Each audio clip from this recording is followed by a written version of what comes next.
Hello everyone, welcome back to study with Alka. तो आज हम करंट अफेयर्स कंप्लीट करने वाले हैं 25 मई और 26 मई का। ठीक है, तो सबसे पहले स्टार्ट करते हैं 26 मई का, जो कि एग्जाम के पॉइंट ऑफ से बहुत ही इंपॉर्टेंट है। जैसा कि मैं हर रोज अपलोड करती हूँ, बीच में गैप हो जाता है, फिर भी कोशिश करती हूँ कि नेक्स्ट डे में प्रीवियस डे का भी अपलोड कर दूँ। उसके साथ ही जैसा कि मैं आज करूंगी 25 और 26 दोनों का ही लेके चलूंगी। ठीक है, तो सबसे पहले जो आपका करंट अफेयर्स का पहला जो है करंट अफेयर्स आपका, इसरो ने चंद्रयान 3 के संबंधित होप प्रयोग के निष्कर्ष किए प्रकाशित। क्या? होप प्रयोग के निष्कर्ष किए प्रकाशित। अब होप प्रयोग है क्या? सबसे पहले आप ये जानो कि होप प्रयोग है क्या, उसके बाद इसके निष्कर्ष पढ़ेंगे। देखो, होप प्रयोग क्या है कि चंद्रयान 3 की विक्रम लैंडर, मैंने पहले बताया था, विक्रम लैंडर, प्रज्ञान रोवर, सारी चीजें मैंने पिछली वीडियो के करंट अफेयर्स में भी बताया, तो अगर जो नहीं देखा जाके देखे। ठीक है, क्या चंद्रयान 3 के विक्रम लैंडर ने चंद्रमा पर उतरने के बाद क्या किया? छोटा सा होप यानी छलांग लगाई। तो उसके जो लगाने के बाद निष्कर्ष निकल के आता है, वो निष्कर्ष भी पढ़ेंगे। तो उस प्रयोग को कहा गया होप एक्सपेरिमेंट। ठीक है, चंद्रयान 3 से संबंधित ये एक्सपेरिमेंट है। तो क्या है निष्कर्ष, क्या आता है? देखिए कि चंद्रमा की सतह धूल नहीं है, यानी सतह पे धूल नहीं है, बल्कि परतों में बनी है। यानी चंद्रमा की सतह क्या है? धूल नहीं है, परतों में बनी है। ठीक है, सेकंड निष्कर्ष क्या आता है कि ऊपर की मिट्टी क्या है? नरम थी, नीचे की मिट्टी ज्यादा सख्त और घनी थी। यानी ऊपर की जो मिट्टी थी नरम थी और नीचे की ज्यादा सख्त और घनी। किसने? ये प्रयोग करने के बाद, यानी होप एक्सपेरिमेंट करने के बाद ये निष्कर्ष निकल के आता है। और चंद्रयान 3 जैसा कि मिशन आप जानते हो कि चंद्र मिशन है, जैसे क्या किया गया? दक्षिण ध्रुव, चंद्रमा के दक्षिण ध्रुव क्षेत्र में सुरक्षित लैंडिंग के लिए भेजा गया था।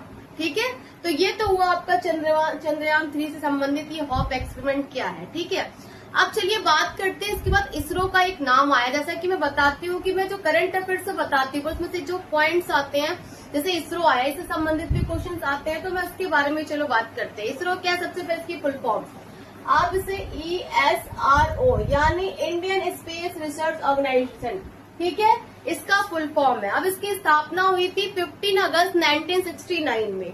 ठीक है, ये है इसकी स्थापना दिवस। ठीक है, इसका मुख्यालय है आपका इंडिया में बेंगलुरु में। ठीक है, और वर्तमान में जो इसके चेयरमैन है इसरो के, वो आपके वी नारायण। ठीक है, ये इसके चेयरमैन है इसरो के। ठीक है, और इसके बाद साथ ही मैं बताती हूँ कि जैसे DRDO को बताया था कि किस पंचवर्षीय योजना के तहत आई थी, ऐसे इसरो आपकी चौथी पंचवर्षीय योजना के तहत आई थी। तो ये तो हुई इसरो से संबंधित जानकारी, जिससे हमने पहले पढ़ा कि चंद्रयान 3 उससे रिलेटेड है। उसके बाद हमने इसरो भी पढ़ा, चंद्रयान 3 मिशन क्या था, उसके निष्कर्ष क्या निकल के आए, और होप प्रयोग यानी होप एक्सपेरिमेंट क्या था, ये भी हमने जान लिया। यानी छोटा सा एक छलांग था जो चंद्रमा के वहां पे लगाई थी, जिससे पता चलता है, ये निष्कर्ष निकल के चीजें आती है, वैज्ञानिकों ने इसको बताया। तो ये तो था पहला करंट अफेयर। इसी तरह से आगे के करंट अफेयर्स भी हम चलिए देखते हैं। सेकंड करंट अफेयर्स क्या है आपका? नेपाल की कौन सी? नेपाल की film the elephant in the fog team को मिला कांस जूरी अवार्ड। कौन सा अवार्ड मिला इन्हें? कांस जूरी अवार्ड मिला। ठीक है, नेपाल की एक फिल्म है जो नेपाल के गांव की कहानी को दर्शाता है, जिसमें यह दर्शाता है कि हाथियों का अटैक का डर गांव वालों को कैसा बना होता है, कैसे वो डर के माहौल में रहते हैं हाथियों के अटैक से, यानी हमलों से। फिर इसमें इस फिल्म में एक समुदाय का जिक्र किया है, जो कि ट्रांसजेंडर समुदाय का जिक्र किया है। तो इसलिए इस फिल्म से प्रभावित ये एक अलग ही भावनात्मक कहानी डर को दर्शाती है, एक अलग ही मानव और संवेदनशीलता को मजबूत करने का संदेश दिखाती है। तो इसलिए इस फिल्म को कांस फेस्टिवल अवार्ड से, कांस जूरी अवार्ड से क्या किया गया? सम्मानित किया गया। यानी ये अवार्ड उन्हीं फिल्मों को दिया जाता है जो फिल्म सबसे थोड़ी अलग हो, भावनात्मक हो और सामाजिक तौर पे समाज पे दर्शाई गई हो फिल्म, इसलिए ये फिल्म को कांस जूरी अवार्ड दिया गया है। और ये नेपाल की पहली ऐसी फिल्म है जिसको कांस जूरी अवार्ड से सम्मानित किया गया है।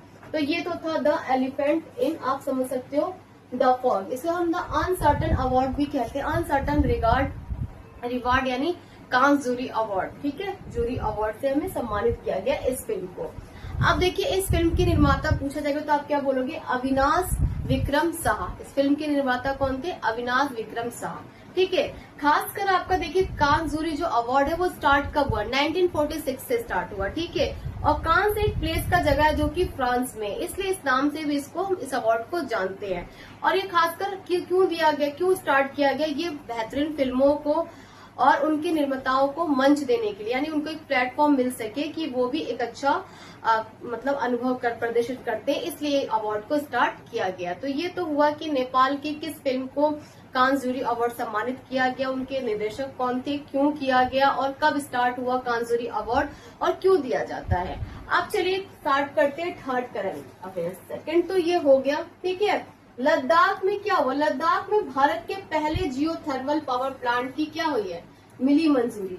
यानी लद्दाख में भारत की पहली जियो थर्मल प्लांट भारत की बनेगी, भारत के पहले जियो थर्मल प्लांट की क्या हुई, मंजूरी मिल गई है। अब देखो जियो थर्मल प्लांट है क्या, देखो जियो इट मीन्स आपका पृथ्वी, ठीक है, और आपको थर्मल नाम से लग रहा है यानी गर्मी, यानी पृथ्वी के अंदर जो गर्मी हीट उत्पन्न होगी उससे बिजली बनाने जो तकनीक होती है इसको हम कहते हैं जियो थर्मल पावर प्लांट, यानी उससे बिजली बनाने वाली तकनीक को हम कहते हैं जियो थर्मल पावर प्लांट को क्या हुआ, मंजूरी मिली, लद्दाख में ये बनाया जाएगा, भारत की पहली जियो थर्मल प्लांट होगी। इससे क्या होगा, प्रदूषण कम होगा, पर्यावरण सुरक्षित रहेगा, ठीक है। फिर आपका 24 घंटे बिजली मिलने की संभावना हो सकती है, फिर हम उससे किसी और चीज पे डिपेंड नहीं रह सकते, हम इससे बिजली बनाने का कार्य कर सकते हैं। तो ये तो हुआ आपका जियो थर्मल प्लांट को कहाँ मिली, लद्दाख में।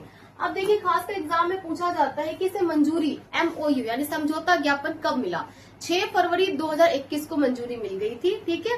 फिर आपको अगर पूछा जाए कि ऊर्जा का टाइप ऑफ एनर्जी क्या है, तो ये आपका रिन्यूएबल एनर्जी है, यानी क्या है, रिन्यूएबल एनर्जी है आपका, कौन सा है, रिन्यूएबल एनर्जी। ये अक्सर एग्जाम पे जो कुछ पॉइंट बता रही हूँ पूछे जाते हैं, ठीक है। तो ये हुआ आपका, आपसे पूछा जाए तो ये आपका सेकंड करंट अफेयर है कि लद्दाख में जियो थर्मल पावर प्लांट को पहले भारत में मंजूरी मिली, भारत के पहले। तो ये तो हुआ सेकंड। और हाँ एक और इसमें बात है कि कहाँ पे हुआ, पूगा वैली घाटी, यानी पूगा वैली घाटी पे इसको स्थापित वहां पे किया जाएगा। और जो इसको विकसित करने वाली एजेंसी यानी किसके द्वारा विकसित किया, वो आपका ONGC करेगा, यानी आपका ऑयल नेचुरल गैस कॉर्पोरेशन के तहत ये इस परियोजना का विकसित किया जाएगा। और इस परियोजना कहाँ पे स्थापित की जाएगी, पूगा वैली घाटी पे। तो ये तो इससे संबंधित सारे पॉइंट थे। अब चलिए बात करते हैं ऑपरेशन नवजीवन के तहत 27 माओवादियों ने रांची में झारखंड पुलिस के समक्ष क्या किया, आत्मसमर्पण यानी सरेंडर किया। कहाँ के, झारखंड। आपको जैसे पता है कि झारखंड साइड नक्सलवादियां, झारखंड के साइड भी नक्सलवाद रहते हैं, नक्सलवादी है। तो उन्होंने क्या किया, पहले ऑपरेशन समझिए क्या है, नवजीवन यानी नई जिंदगी, यानी वो लोग जो हथियार छोड़ना चाहते हैं, नई जिंदगी जीना चाहते हैं, हिंसा को त्यागना चाहते हैं, जो नक्सलवाद है उसके तहत ये ऑपरेशन चलाया गया कि वो लोग आके यहाँ पे समर्पण करें। और ये चीजें इस ऑपरेशन के तहत ये किया गया। तो ये तो हुआ आपका ऑपरेशन नवजीवन के तहत 27 माओवादियों ने रांची में झारखंड पुलिस के समक्ष किया आत्मसमर्पण।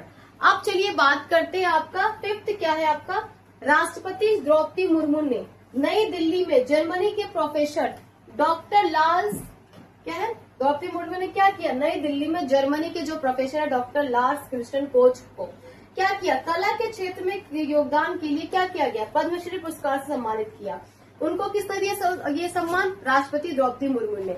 और कौन थे ये, जर्मनी के प्रसिद्ध प्रोफेसर लार्स क्रिस्टन कोच को किस लिए दिया गया, कला के क्षेत्र में योगदान के लिए दिया गया, पद्मश्री पुरस्कार दिया गया। अब देखो ये जो पुरस्कार है ये किस लिए जाते हैं कि वो प्रतिष्ठित व्यक्तियों को दिया जाता है जिन्होंने कला के क्षेत्र में, विज्ञान के क्षेत्र में, समाज के क्षेत्र में क्या किया है, अपना योगदान दिया है। तो इसलिए इनको पद्मश्री पुरस्कार से सम्मानित किया गया, ठीक है। अब देखिए ये चीजें कि सम्मानित किया गया कहाँ पे, नई दिल्ली में। तो ये तो हुआ आपका फिफ्थ करंट अफेयर्स जो कि इसमें था। आगे देखते हैं करंट अफेयर्स। अब देखते हैं चलिए सिक्स्थ करंट अफेयर्स क्या आज का, international association of ultra runners 24 hours यानी एशिया और ओशिनिया ने चैंपियनशिप में 5 पदक जीतकर भारत ने रचा इतिहास।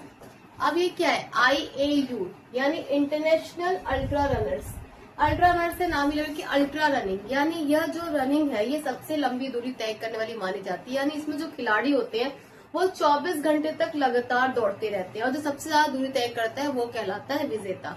तो इसी में ही भारत ने क्या किया है, सबसे ज्यादा पदक जीते, यानी 5 पदक जीते, जिसमें कि 2 आपका गोल्ड है, 1 आपका सिल्वर है, 2 आपके ब्रॉन्ज है, ठीक है। तो यह जीत कर क्या किया, इतिहास बनाया, यानी भारत ने जीत का इतिहास बनाया है। ठीक है, और जो इसमें खिलाड़ी हैं आपको एक दो बता, जैसे कि आपके गिनी एंटोनियो हो गए, आपके सौरभ कुमार हो गए, ये इनके प्लेयर्स हैं। ठीक है, जिन्होंने जीता है ये पदक। ठीक है, तो ये तो हो गया आपका कि इंटरनेशनल एसोसिएशन का क्या है मतलब इस अल्ट्रा रनिंग। इसमें जो सामान्य मैराथन भी होती है ना 42.4 किलोमीटर से भी ज्यादा होती है। तो यानी आप सोच सकते हो कि इसकी दौड़ कितनी लंबी होती है। तो उसमें भारत ने पहला इतिहास रचा है, हमारे यहाँ के 5 पदक जीते हैं।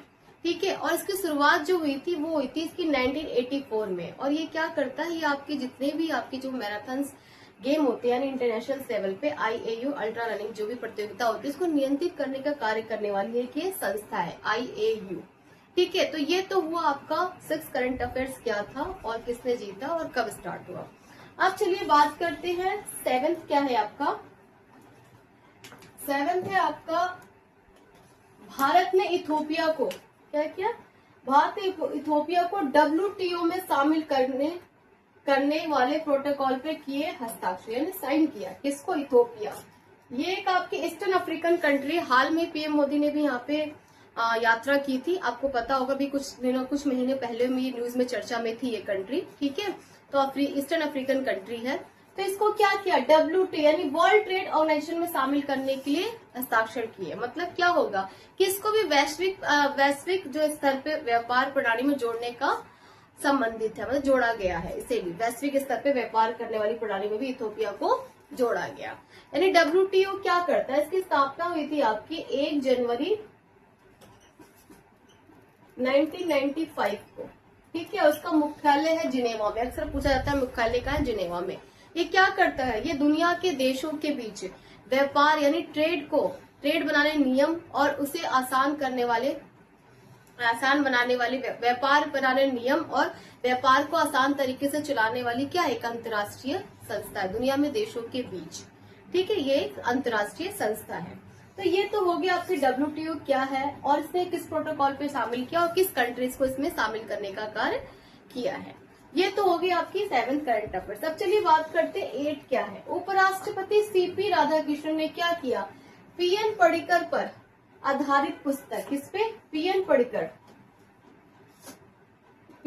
पे आधारित पुस्तक the library man of India का किया विवेचन। क्या किया, लाइब्रेरी मैन ऑफ इंडिया का किया विवेचन। किन्हें कहा जाता है, ये PN पडिक्कर को लाइब्रेरी मैन ऑफ इंडिया कहा जाता है। और जिन्होंने ये बुक्स लिखी है उसका नाम है सत्यानंद, जिन्होंने बुक लिखी है। आधारित इन पे है the library man of India PN Padikkar पर। ठीक है, इन्हीं के नाम पे एक नेशनल डे सेलिब्रेट किया जाता है 19 जून को नेशनल रीडिंग डे सेलिब्रेट किया जाता है, जो कि आने वाले टाइम में मैं जरूर बताऊंगी कौन सा नेशनल इंटरनेशनल डे पे उस पे। ठीक है, तो ये क्या था, इन्होंने क्या किया, केरल में ये किस नाम से जाने जाते हैं, ये आपका लाइब्रेरी लिटरेसी मूवमेंट के जनक भी माने जाते हैं। यानी ये केरल के थे जहां पे इन्होंने बहुत सारी लाइब्रेरी गांव-गांव जाके लाइब्रेरियों की स्थापना की। इनका उद्देश्य ये था कि लोगों को किताबों और शिक्षा से जोड़ने का इनका एक महत्वपूर्ण कारण था। मतलब ये इनकी सोच थी, ये इनका उद्देश्य था। और इन्होंने बहुत सारी लाइब्रेरी स्टार्टअप किए, मतलब लाइब्रेरी ओपन किए। इसलिए इनको इस नाम से भी जाना गया कि the library man of India.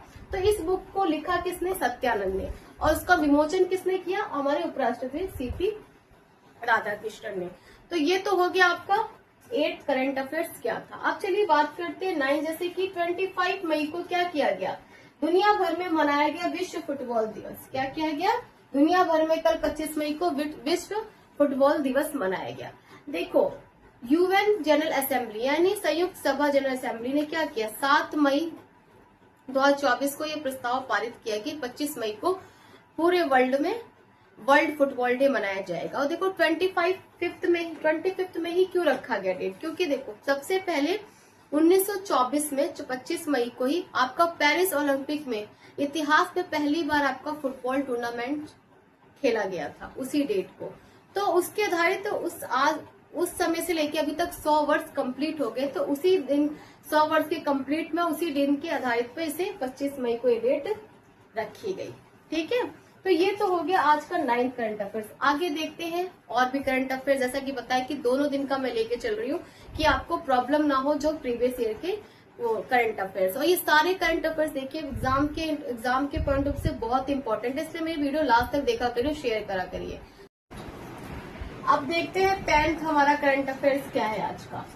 Delhi सरकार ने क्या किया, नई इकोलॉजिकल शिक्षा परियोजना वामन वन करेंगे प्रारंभ करेंगे। दिल्ली के कौन से वेस्टर्न फॉरेस्ट रेंज स्टार्ट करेंगे? वेस्टर्न फॉरेस्ट रेंज में स्टार्ट करेंगे। वामन वन मतलब क्या है? ये एक पर्यावरण संबंधित है, यानी छात्रों और बच्चों को प्रकृति से जोड़ना, जैव विविधता के बारे में समझाना। वामन मतलब क्या? छोटा, यानी छोटे छोटे पौधों को उस जंगल में लगाया जाएगा। एक पार्क की तरह नहीं होगा, एक छोटा मिनी फॉरेस्ट की तरह होगा, मतलब जंगल जिसमें कि विभिन्न प्रकार के आपके जैव विविधता के बारे में बताया जाएगा, जिससे कि बच्चों और छात्रों को क्या है, रोचक और आसान तरीके से जैव विविधता के बारे में, प्रकृति के बारे में समझाना, उनको प्रकृति को जैव विविधता यानी पर्यावरण से संबंधित जोड़ना, जागरूकता फैलाना, उनके प्रति उनको जागरूक करना, उनसे जोड़ना, ये इसका कार्य है, ये इसका उद्देश्य है, ये वामन वन को स्थापित करने का, बनाने का, प्रारंभ करने का। ठीक है, तो ये आपका वामन वन समझ में आ गई थी क्या है ये आपका दिल्ली सरकार क्या करेगी। अब चलिए आज का लास्ट एंड करंट अफेयर्स, यानी 25 और 26 का लास्ट दोनों मिक्सअप करके बताया मैंने। क्या है आज का करंट अफेयर्स? लास्ट आपका 11, यानी विश्व बैंक की रिपोर्ट के अनुसार भारत दुनिया में क्या है, सबसे बड़े नए कार्बन बाजारों में हुआ शामिल, यानी सबसे बड़े नए कार्बन बाजारों में शामिल, यानी कार्बन मार्केट। सबसे पहले समझिए कार्बन मार्केट क्या है। यह एक वैसी संस्था है, यानी एक ऐसा व्यवस्था है जहाँ पे क्या करती है, जो कंपनी अपने कार्बन को कम करने, यानी प्रदूषण कम करे, यानी जो कंपनी अपने प्रदूषण को कम करना चाहती है, वो क्या करती है, कार्बन क्रेडिट्स को खरीद या बेच सकती है। यानी मान लीजिए जो कंपनी ज्यादा प्रदूषण करती है उसे उत्सर्जन कम करना होगा, और जो कंपनी कम प्रदूषण करती है उसे क्रेडिट मिलता है, तो वो उस क्रेडिट को क्या कर सकता है, दूसरी कंपनी को बेच सकता है। तो ये तो हुआ आपका कार्बन बाजार क्या है, यानी मार्केट क्या है।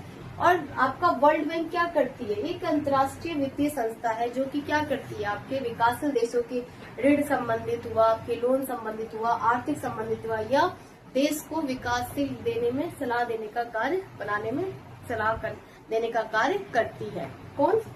यानी वर्ल्ड बैंक। इसकी स्थापना हुई थी आपकी 1944 में, और इसका जो मुख्यालय है वो आपका वाशिंगटन डीसी में है। ठीक है, तो ये मैंने आपको बताया कि विश्व बैंक क्या है, इसके मुख्यालय क्या है, और ये कार्य क्या करती है। उसके साथ ही बताया मैंने कार्बन मार्केट क्या करता है। ठीक है, अब ये तो बताया कार्बन मार्केट क्या करता है, इससे फायदा क्या होगा, प्रदूषण कम होगा, पर्यावरण सुरक्षित होगा, इससे ये फायदा होगा कार्बन मार्केट से। ठीक है, तो ये भी मैंने बताया। तो ये आज तक का करंट अफेयर्स था। अगर आपको मेरी वीडियो अच्छी लगती हो तो please like and share subscribe जरूर करिए, और हमेशा बने रहिए स्टडी विद अलका के साथ, क्योंकि मैं हर रोज करंट अफेयर्स तो नहीं लाती, फिर भी कोशिश करती हूँ कि जो इंक्लूड करके मैं पर डे अपलोड कर दूं, नहीं भी हो पाए तो प्रीवियस ईयर के जरूर मैं अपलोड कर दूं। तो ऐसे ही करंट अफेयर्स के लिए स्टडी विद अलका को फॉलो करिए, यूट्यूब पे सब्सक्राइब करिए और फॉलो करिए अलका पे जर्नी पे, डेली इवेंट्स और डेली न्यूज, ब्रेकिंग न्यूज के लिए और डेली टुडे इवेंट्स के लिए कि आज कौन सा नेशनल इंटरनेशनल डे है। Thank you very much.